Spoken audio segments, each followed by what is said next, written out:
Hi friends, मैं परविंदर खारी। Friends, आज की हमारी game Croatia rapid and Blitz tournament के फिफ्थ राउंड के है, जहां विश्वनाथन आनंद का अनतोन कर्बोव से मुकाबला था। Friends, another superb night sacrifice game. Last कल आपने एक नाइट सैक्रिफाइस की विश्वनाथन आनंद की बहुत ही गजबी गेम देखी थी। आज एक और है। E4 के साथ यहाँ आनंद ने शुरू किया। E6 फ्रेंच डिफेंस से यहाँ अनतोन कार्बोव ने शुरू किया।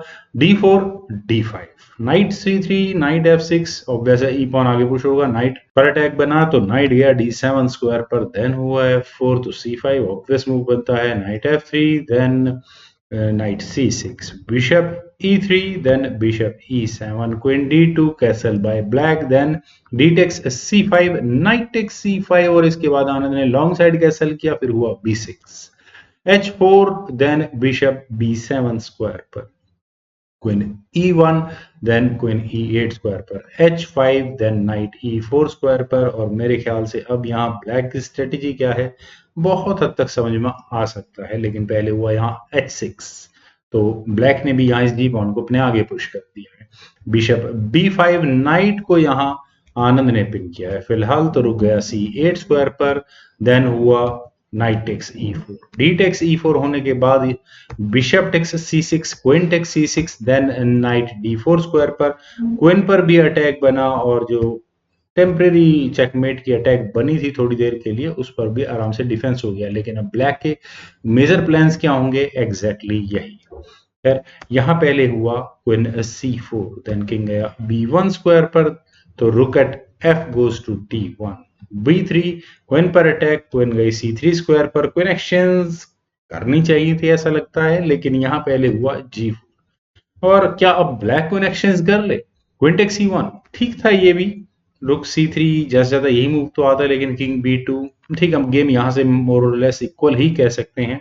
काफी बैलेंस्ड गेम चल रही है। गेम का 21st मूव हो चुका है। खैर, यहाँ ब्लैक ने किया A5 तो आया बिशप C1 और यहाँ आनंद की बिल्कुल सही तैयारियां हैं अपने बिशप को फ्लैंकेटेड पोजीशन पर लेकर जाने की। क्वीन गई C5 स्क्वायर पर, देन बिशप B2 नाइट पर अपने डिफेंस किया। क्वीन A4 देन हुआ रुक H2 A3 बिशप पर अटैक, तो बिशप गया A1 स्क्वायर पर, रुक D7 then rook at H goes to D2 and rook at C goes to D8। Friends, यहां तक गेम में बिल्कुल बिल्कुल इक्वल कहूंगा, लेकिन आनंद ने एक बहुत ही अच्छा मूव ढूंढ कर निकाला। आप यहाँ देखिए कि दोनों ही खिलाड़ियों ने डी फाइल में रुक सी बैटरी तैयार की हुई है, लेकिन अगर हम बात करें D7 स्क्वायर की, तो D7 स्क्वायर पर डेफिनेटली मटेरियल एक्सचेंज में वाइट एडवांटेज में रहने वाला है।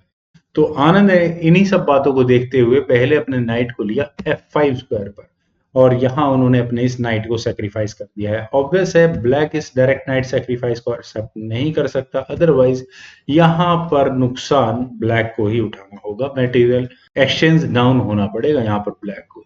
रुक टेक्स D2 करना ही पड़ा, देन हुआ knight takes E7 check, queen takes E7 then rook takes D2, rook takes D2 queen takes D2।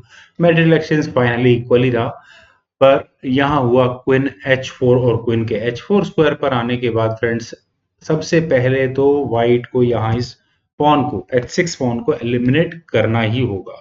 अगर व्हाइट यहाँ इस डी पॉन को आगे पुश कर दे और सोचे कि वो यहाँ अगले मूव में चेकमेट कर सकता है, तो बिल्कुल नहीं।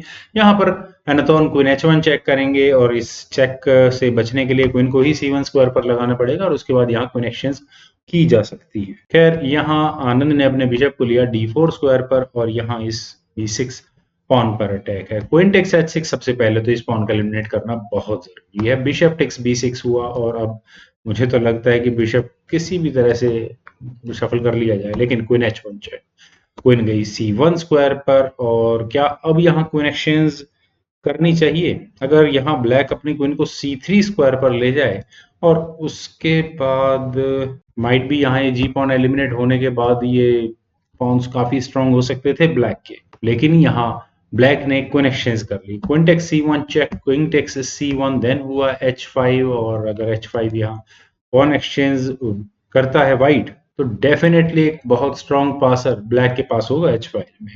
तो किंग D2 की ऑप्शन को यहाँ आनंद ने चुना। H टेक्स G4, लेकिन अब प्रॉब्लम नहीं है, ये मैं कह सकता हूँ कि अब पासर नहीं रहा, क्योंकि बिशप का अटैक यहाँ इस G1 स्क्वायर तक आ सकता है, स्ट्रांग पासर नहीं रहा। बिशप गया C5 स्क्वायर पर, देन हुआ G3, फ्रेंड्स यहाँ जी3 ना करके किंग की मूवमेंट, किंग को सेंट्रलाइज करने के बारे में सोचना चाहिए था, क्योंकि मैं नहीं मानता कि ये जी पॉन कभी भी पॉन प्रमोट हो सकता है। खैर जी3 का ऑप्शन यहाँ पर ब्लैक ने कंसीडर की, देन हुआ बिशप टेक्स ए3, और इनफ समय है यहाँ इस बिशप को वापस C5 स्क्वायर पर लेकर आने का। देन हुआ G5, तो F takes G5, then king आया G7 स्क्वायर पर, bishop C5, king G6, then bishop E3 square पर, यहाँ पॉन का भी डिफेंस कर लिया, that's better.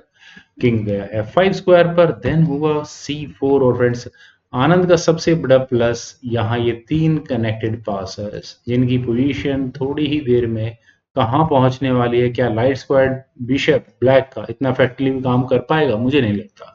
King take C5, कोई दिक्कत नहीं है, B4, किंग F5 स्क्वायर पर, देन हुआ B5, और बस अब आनंद को क्या करना है, सिर्फ यहाँ इस ए पॉन को 3 कदम में A6 स्क्वायर तक पहुंचाना है। बिशप को कहाँ लेकर जाया जा सकता है, I think A8 square is the only option, फिर उसके बाद बी पॉन आगे पुश हो सकता है, और बस क्वीन प्रमोट करने में ज्यादा प्रॉब्लम नहीं होने वाली। किंग G4 यहाँ करबोव ने किया, देन फाइनल मूव आनंद का आया A4, और यहाँ इस मूव के बाद अनतोन करबोव ने रिजाइन कर दिया। एक्सप्लेन करने की ज्यादा जरूरत ही नहीं है, बस अब ये पॉन एक के साथ एक बढ़कर प्रमोटिंग स्क्वायर तक तो आराम से पहुंच ही जाएंगे। तो फ्रेंड्स मुझे उम्मीद है कि आप सभी लोगों को ये गेम जरूर पसंद आई होगी, तो आप लोग इस वीडियो को लाइक करें, शेयर करें, और मेरे इस यूट्यूब चैनल चेस गुरु को प्लीज सब्सक्राइब जरूर करें। आपके कमेंट्स का मुझे बेहद इंतजार रहेगा। Thank you for watching and bye for now.